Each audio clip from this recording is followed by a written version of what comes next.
তোর কিটা বাপের রাস্তা রে, তুই যে রাস্তার মাঝখান দাঁড়াতেছস।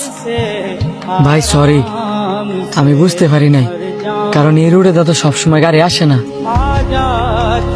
না হলে আমি কেমনে আইছি? তোর শরীরের লগে যদি অনেক গাড়িটা লাগতো, আমার গাড়িটা কি একটা ক্ষতি হইতো তুই জানাস? ভাই আমি সত্যি খেয়াল করি নাই। তো বেখেয়ালি মূল্যের রাস্তা দাঁড়াস করে বড় বয়ে থাকতে রস না, কিছু কইলাম না আজকা।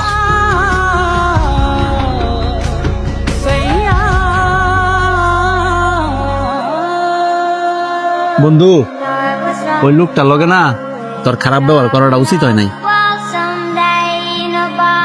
আমিও তোরে সেম কথা কমু, এই লোকটার লগে তোর খারাপ ব্যবহার করা উচিত হয় না। তুই একটা জিনিস খেয়াল করছস, ওই লোকটারে দেখে মনে হইছে ওই লোকটা অনেক পেরেশানিতে আছে। আর মানুষ যদি পেরেশানিতে থাকে একটু বেখেয়ালি হইব, এটাই তো স্বাভাবিক। তোর একটু রাগ বেশি, এটা আমিও মানি, তাই বলে তো সব জায়গার মধ্যে রাগ কাটাবি, এটা কিন্তু মানা যায় না। আর আল্লাহ পাক কিন্তু রাগী মানুষের পছন্দ করে না। আমি আমার ভুলটা বুঝতাম পারছি, এখন তাইলে আমি কি করবো? কি করবি মানে? ওই লোকটা যদি তোরা মাফ না করে, আল্লাহও তোরা মাফ করতো না। এখন তোর উচিত ওই লোকটার কাছে কি মাফ চাওয়া।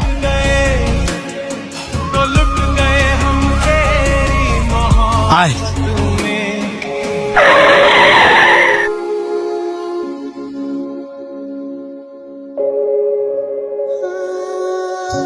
হ্যাঁ, আপনারা আবার আইলেন যে, আমি কি আবার কোনো ভুল করছি? না, আপনি কোনো ভুল করেন নাই, ভুল করছি আমি। অযথা আপনার সাথে খারাপ ব্যবহার কইরা, আপনার দোষ না থাকা সত্ত্বেও আপনার গায়ে হাত তুললা। এইভাবে বললেন না, আপনার জায়গায় থেকে আপনি ঠিকই করছেন।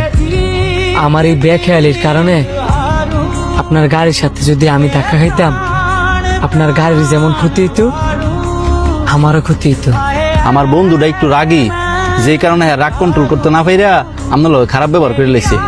আপনি কিছু মনে করেন না, আপনি মাফ করে দেন। না না, আমি কিছু মনে করি নাই। আর মাফ আমার থেকে লেগে চাইতেছেন, মাফ করার মালিক হচ্ছে আল্লাহ। আপনি অনেক ভালো মানুষ। এই এলাকায় কি নতুন? যে এলাকায় নতুন, ওই ব্যাংক কলোনিতে আমরা বাসা নিছি।